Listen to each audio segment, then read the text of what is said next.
आकाशवाणी मध्य प्रदेश से प्रस्तुत हैं प्रादेशिक समाचार।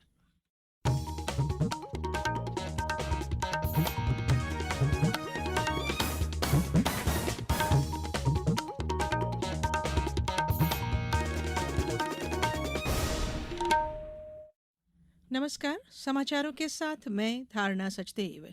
सबसे पहले मुख्य समाचार। सर्वोच्च न्यायालय ने नागरिकता संशोधन अधिनियम को लागू करने पर रोक लगाने से किया इनकार। प्रदेश में चुनावी तैयारियों ने जोर पकड़ा। कल पहले चरण की 6 सीटों के लिए जारी होगी अधिसूचना। प्रदेश में बनेंगे 64,523 मतदान केंद्र। बुजुर्गों और महिलाओं को मिलेगी मतदान में प्राथमिकता।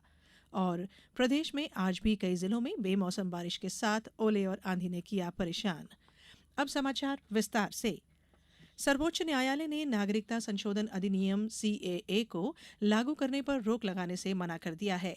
न्यायालय ने पिछले सप्ताह लागू हुए इस कानून को चुनौती देने वाली 237 याचिकाओं के जवाब देने के लिए केंद्र सरकार को 3 सप्ताह का समय दिया है।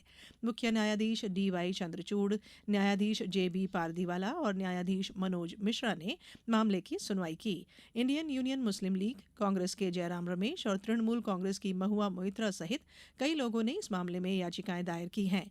मामले की अगली सुनवाई 9 अप्रैल को होगी।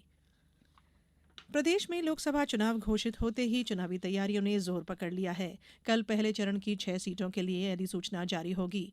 भोपाल में लोकसभा चुनाव के लिए नामांकन जमा करने की आखिरी तारीख 12 अप्रैल है। इसके पहले 10 अप्रैल तक मतदाता सूची में नाम जोड़ने का काम किया जाएगा। इसके अलावा नाम, पता और फोटो में बदलाव भी कराया जा सकता है। वहीं भोपाल जिला निर्वाचन कार्यालय में इस बार भी कंट्रोल रूम के फोन नंबर 0755 2730395 या 1905 नंबर पर निर्वाचन से जुड़ी शिकायत की जा सकती है। कंट्रोल रूम 24 घंटे खुला रहेगा। जबलपुर में जिला निर्वाचन कार्यालय द्वारा जीएस कॉमर्स कॉलेज और नवयुग कॉलेज के निर्वाचन साक्षरता क्लब के सहयोग से सिविल लाइन क्षेत्र में मतदाता जागरूकता रैली निकाली गई।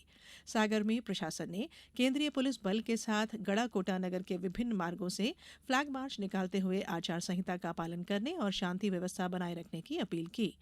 ग्वालियर में हजीरा चौराहे से कांच मिल पार्क तक मतदाता जागरूकता रैली निकाली गई। रैली में शामिल आंगनबाड़ी कार्यकर्ता और सहायिकाओं सहित महिलाओं ने सभी से निर्भीक होकर मतदान करने का आह्वान किया।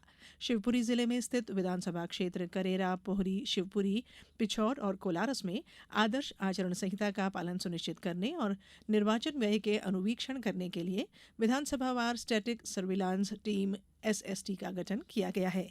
बैतूल में शासकीय कन्या महाविद्यालय में मतदाता जागरूकता की कार्यशाला का आयोजन किया गया। छात्राओं द्वारा vote for better India rangoli से लिखकर सेल्फी ली गई। शहडोल लोकसभा क्षेत्र में 100% मतदान के लिए प्रयास तेज हो गए हैं।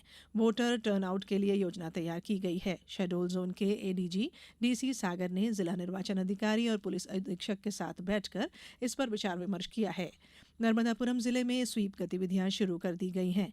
नर्मदापुरम के शासकीय गृह विज्ञान महाविद्यालय में मतदाता जागरूकता कार्यक्रम के साथ ही प्रतियोगिता की श्रृंखला में युवा कर भावी मतदाता ही लोकतंत्र की पहचान है, इस विषय पर जिला स्तरीय वाद विवाद प्रतियोगिता का आयोजन किया गया।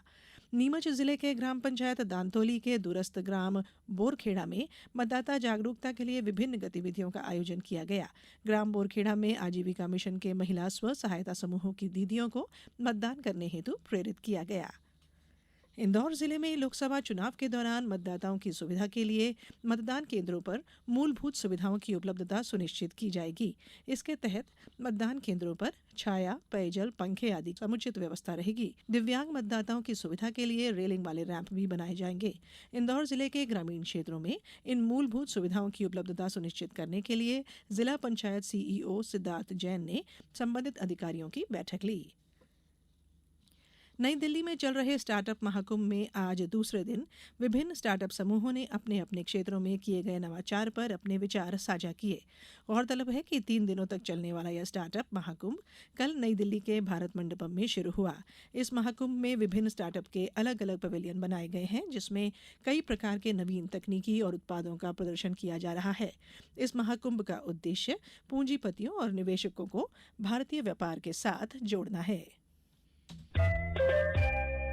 ये समाचार आप आकाशवाणी भोपाल से सुन रहे हैं। हमारे समाचारों को अब आप कभी भी और कहीं भी अपनी सुविधा के अनुसार सुन सकते हैं। ये समाचार बुलेटिन यूट्यूब, ट्विटर और फेसबुक पर AIR न्यूज भोपाल पेज पर सुने जा सकते हैं। इसके अलावा आप हमारी वेबसाइट newsonair.com पर या AIR न्यूज ऐप पर भी समाचार सुन सकते हैं। प्रदेश के मुख्य निर्वाचन पदाधिकारी अनुपम राजन ने बताया कि लोकसभा चुनाव के लिए प्रदेश में कुल 64,523 मतदान केंद्र बनाए गए हैं। वहीं 1,500 से अधिक मतदाताओं वाले केंद्रों में 367 सहायक मतदान केंद्र भी बनाए जा रहे हैं। उन्होंने बताया कि इन चुनावों में 3,500 से अधिक पोलिंग बूथ पूरी तरह महिलाओं द्वारा और 250 से अधिक पोलिंग बूथ दिव्यांगजनों द्वारा संचालित किए जाएंगे। राज्य में कुल 29 संसदीय क्षेत्रों में से मंडला में सबसे अधिक 2,614 और छिंदवाड़ा में सबसे कम 1,934 मतदान केंद्र हैं। श्री राजन ने बताया कि लोकसभा चुनावों में 80 के स्थान पर 85 वर्ष से अधिक आयु के बुजुर्ग और 40% से अधिक दिव्यांगता वाले मतदाताओं को घर से मतदान करने की सुविधा प्रदान की जाएगी। उन्होंने बताया कि सभी मतदान केंद्रों पर पेयजल, छाया सहित सभी बुनियादी सुविधाएं उपलब्ध कराई जाएंगी। साथ ही बुजुर्ग, दिव्यांग मतदाताओं और गर्भवती महिलाओं को प्राथमिकता के साथ मतदान कराने की व्यवस्था की जा रही है। रेलवे द्वारा होली पर रानी कमलापति और बलपुर से होली स्पेशल रेल सेवाओं का संचालन किया जा रहा है, जिससे उत्तर प्रदेश और बिहार के विभिन्न शहरों के प्रदेश के यात्रियों को सुविधा मिलेगी। रेलवे ने 18, 23 और 27 मार्च को रानी कमलापति स्टेशन पे से रानी कमलापति दानापुर रानी कमलापति स्पेशल ट्रेन, 19 और 26 मार्च को जबलपुर दानापुर जबलपुर स्पेशल रेल सेवा, 23 मार्च को रीवा रानी कमलापति रीवा साप्ताहिक सुपरफास्ट स्पेशल रेल सेवा, 30 और 31 मार्च को रीवा रानी कमलापति रीवा स्पेशल रेल सेवा का संचालन होगा। प्रदेश में आज चौथे दिन भी बेमौसम बारिश, ओले और आंधी का दौर जारी रहेगा। कल भी जबलपुर, नरसिंहपुर समेत 13 जिलों में ओले बारिश का अलर्ट है। वहीं डिंडौरी, अनूपपुर में रेड अलर्ट है। इन जिलों में 30 से 60 किलोमीटर प्रति घंटे की स्पीड से आंधी भी चलेगी। मौसम विभाग के अनुसार कल सीधी, सिंगरौली, डिंडौरी और अनूपपुर में भी गरज चमक की स्थिति बनी रहेगी। शहडोल जिले में आज दूसरे दिन भी बारिश का दौर जारी रहा। कल बारिश के साथ ओले गिरने से कई गांवों में फसलों को नुकसान हुआ है। मंडला जिले में पिछले 3 दिनों से मौसम बिगड़ा हुआ है। रोज बारिश और ओले गिर रहे हैं। राष्ट्रीय राजमार्ग 30 से लगे गांव और सड़कों पर ओले बिछ गए। खेत सफेद दिखाई देने लगे थे। बात खेल की। Swiss open super 300 badminton tournament 2024 के पुरुष सिंगल्स में 7वीं वरीयता प्राप्त भारत के लक्ष्य सेन मलेशिया के लियोंग जून हाओ के खिलाफ अपने अभियान की शुरुआत करेंगे, जबकि किदाम्बी श्रीकांत का सामना ताइवान के वांग त्यूवेई से होगा। महिला सिंगल्स में चौथी वरीयता प्राप्त पीवी सिंधु का सामना जर्मनी की यवॉन ली से होगा। टूर्नामेंट का समापन रविवार को होगा।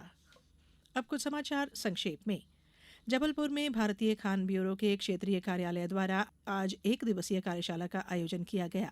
सेमिनार में विभिन्न राज्यों से आए तकरीबन 200 से अधिक प्रतिभागी शामिल हुए।